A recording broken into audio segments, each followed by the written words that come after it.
नमस्कार दोस्तों, आपका स्वागत है हमारे YouTube चैनल गौरी शंकर कहानियाँ में। आज की हमारी कथा है भगवान विष्णु का स्वप्न। कथा बहुत ही रोचक है। कथा को पूरा ज़रूर सुनें और साथ ही हमारे चैनल को सब्सक्राइब कर दें। तो चलिए शुरू करते हैं आज की कथा। एक बार भगवान विष्णु बैकुंठ लोक में सोए हुए थे। उन्होंने स्वप्न में देखा कि करोड़ों चंद्रमाओं की क्रांति वाले त्रिशूल डमरूधारी स्वर्णाभरण भूषित सुरेंद्र वंदित सिद्धि सेवित त्रिलोचन भगवान शिव प्रेम और आनंदातिरेक से उन्मत्त होकर सबके सामने नृत्य कर रहे हैं। उन्हें देखकर भगवान विष्णु हर्ष से गदगद हो उठे और अचानक उठकर बैठ गए। कुछ देर तक ध्यानस्थ बैठे रहे।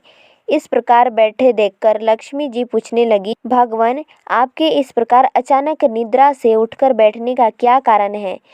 भगवान ने कुछ देर तक उनके इस प्रश्न का कोई उत्तर नहीं दिया और आनंद में निमग्न हुए चुपचाप बैठे रहे। कुछ देर बाद हर्षित होते हुए बोले, देवी, मैंने अभी स्वप्न में भगवान श्री महेश्वर का दर्शन किया है। उनकी छवि ऐसी अपूर्व, आनंदमय एवं मनोहर थी कि देखते ही बनती थी। मालूम होता है शंकर ने मुझे स्मरण किया है। अहो भाग्य! चलो कैलाश में चलकर हम लोग महादेव के दर्शन करें। ऐसा विचार कर दोनों कैलाश की ओर चल दिए। भगवान शिव के दर्शन के लिए कैलाश मार्ग पर आधी दूर गए होंगे कि देखते ही भगवान शंकर स्वयं गिरिजा के साथ उनकी ओर चले आ रहे हैं। अब भगवान के आनंद का तो ठिकाना ही नहीं रहा, मानो घर बैठे निधि मिल गई। पास आते ही दोनों परस्पर बड़े प्रेम से मिले। ऐसा लगा मानो प्रेम और आनंद का समुद्र उमड़ पड़ा। एक दूसरे को देखकर दोनों के नेत्रों से आनंद आंसू बहने लगे और शरीर पुलकायमान हो गया। दोनों ही एक दूसरे से लिपटे हुए कुछ देर मूकवत खड़े रहे। प्रश्नोत्तर होने पर मालूम हुआ कि शंकर जी को भी रात्रि में इसी प्रकार का स्वप्न हुआ कि मानो विष्णु भगवान को वे उसी रूप में देख रहे हैं जिस रूप में अब उनके सामने खड़े थे। दोनों के स्वप्न के वृत्तांत से अवगत होने के बाद दोनों एक दूसरे को अपने निवास ले जाने का आग्रह करने लगे।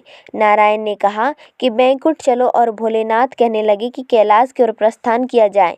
दोनों के आग्रह में इतना अलौकिक प्रेम था कि यह निर्णय करना कठिन हो गया कि कहाँ चला जाए। इतने में ही क्या देखते हैं कि बीना बजाते हरिगुण गाते नारद जी कहाँ से आ निकले। बस फिर क्या था, लगे दोनों उनसे निर्णय कराने कि कहाँ चला जाए। बेचारे नारद जी तो स्वयं परेशान थे। इस अलौकिक मिलन को देखकर तो वे स्वयं अपनी शुद्ध बुद्ध भूल गए और मस्त होकर दोनों का गुणगान करने लगे। अब निर्णय कौन करेगा? अंत में यह तय हुआ कि भगवती उमा जो कह दे वही ठीक है। भगवती उमा पहले तो कुछ देर चुप रही। अंत में वे दोनों की ओर मुख करते हुए बोली, हे नाथ, हे नारायण, आप लोगों के निश्चल अनन्य एवं अलौकिक प्रेम को देखकर तो यही समझ में आता है कि आपके निवास अलग अलग नहीं। जो कैलाश है वही बैकुंठ है और जो बैकुंठ है वही कैलाश है। केवल नाम में ही भेद है। यही नहीं, मुझे तो ऐसा प्रतीत होता है कि आपकी आत्मा भी एक ही है, केवल शरीर दिखने में दो है। और तो और मुझे तो स्पष्ट लग रहा है कि आपकी भार्याएं भी एक हैं। जो मैं हूँ वही लक्ष्मी और जो लक्ष्मी है वही मैं हूँ। केवल इतना ही नहीं, मेरी तो अब यह दृढ़ धारणा हो गई है कि आप लोगों में से एक के प्रति जो द्वेष करता है वह मानो दूसरे के प्रति ही करता है। एक की वो पूजा करता है वह मानो दूसरे की भी पूजा करता है। मैं तो यह तय समझती हूँ कि आप दोनों में जो भेद मानता है उसका चिरकाल तक घोर पतन होता है। मैं देखती हूँ कि आप मुझे इस प्रसंग में अपना मध्यस्थ बनाकर मानो मेरी प्रवचना कर रहे हैं, मुझे असमंजस में डाल रहे हैं। अब मेरी यह प्रार्थना है कि आप दोनों ही अपने अपने लोक को पधारिए। श्री विष्णु यह समझे कि हम शिव रूप में बैकुंठ जा रहे हैं और महेश्वर यह माने कि हम विष्णु रूप में कैलाश गमन कर रहे हैं। इस उत्तर को सुनकर दोनों परम प्रसन्न हुए और भगवती उमा की प्रशंसा करते हुए दोनों ने एक दूसरे को प्रणाम किया और अत्यंत हर्षित होकर अपने अपने लोक को प्रस्थान किया। लौटकर जब श्री विष्णु बैकुंठ पहुँचे तो लक्ष्मी जी ने उनसे प्रश्न किया, हे प्रभु, आपको सबसे प्रिय कौन है? भगवान बोले, प्रिय, मेरे प्रियतम केवल श्री शंकर है। देहधारियों को अपने देह की भांति वे मुझे अकारण ही प्रिय हैं। एक बार मैं और शिव शंकर दोनों पृथ्वी पर घूमने निकले।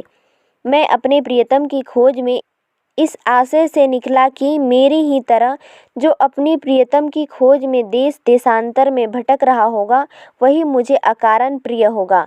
थोड़ी देर बाद मेरी शिवशंकर जी से भेंट हो गई। वास्तव में मैं ही जनार्दन हूँ और मैं ही महादेव हूँ। अलग अलग दो घड़ों में रखे हुए जल की भांति मुझ में और उनमें कोई अंतर नहीं है। शंकर जी के अतिरिक्त शिव की चर्चा करने वाला शिव भक्त भी मुझे अत्यंत प्रिय है। इसके विपरीत जो शिव की पूजा नहीं करते, वे मुझे कदापि प्रिय नहीं हो सकते। इस तरह जो शिव की पूजा करता है वह बैकुंठवासी विष्णु को भी स्वीकार करता है, और जो श्री विष्णु की वंदना करता है वह त्रिपुरारी को भी मान लेता है।